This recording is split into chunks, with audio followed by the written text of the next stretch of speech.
SC వర్గీకరణకు సంబంధించి వేగంగానే ప్రభుత్వాలు నిర్ణయాలు తీసుకుంటున్న నేపథ్యంలో తాజాగా రాష్ట్రంలో వాల్మీకీలు కూడా వాల్మీకి కులానికి సంబంధించిన వ్యక్తులు కూడా తమను ఎస్టీ జాబితాలో చేర్చాలి అంటూ కేంద్ర ప్రభుత్వానికి సంబంధించి అలాగే ఆంధ్రప్రదేశ్ ప్రభుత్వాన్ని వాల్మీకి సంఘం డిమాండ్ చేసింది. ప్రధానంగా ఇక్కడ ప్రస్తుతం జరుగుతున్న అసెంబ్లీ పార్లమెంటు సమావేశాల్లో వాల్మీకులను ఎస్టీ జాబితాలో చేర్చాలి అంటూ ఎమ్మెల్యేలు పార్థసారథి అలాగే సింధూరారెడ్డి, ఎంపీ డీకే అరుణ మాట్లాడారు.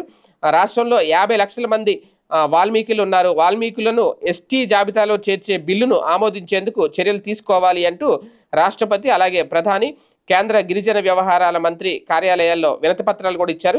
2017లో అప్పటి సీఎం చంద్రబాబు వాల్మీకులను ఎస్టీ జాబితాల్లో కలపాలని అసెంబ్లీలో ఏకగ్రీవంగా బిల్ పాస్ చేసి కేంద్రాన్ని పంపారు. ఆ బిల్లును ఇప్పటివరకు కేంద్రం ఆమోదించలేదు అనేది వాళ్ళు ప్రధానంగా ఆవేదన కూడా వ్యక్తం చేశారు. మరి ఇప్పుడు ఈ ఎస్సీకి సంబంధించి వర్గీకరణ ప్రక్రియ వేగవంతంగా జరుగుతున్న నేపథ్యంలో ఆల్రెడీ అప్పట్లో చంద్రబాబు నాయుడు గారి బిల్ పాస్ చేసి కేంద్రానికి పంపించారు వాల్మీకిల్ని ఎస్టీల్లో చేర్చే విషయంలో అనేది. ఇప్పుడు మళ్ళీ చంద్రబాబు గారి అధికారంలో ఉన్నారు కాబట్టి మరొకసారి ఆ డిమాండ్ అయితే తెర మీద తీసుకొచ్చారు. మరి ఈ విషయంలో ఏం చేస్తారు బాబు గారు అనేది చూడాలి.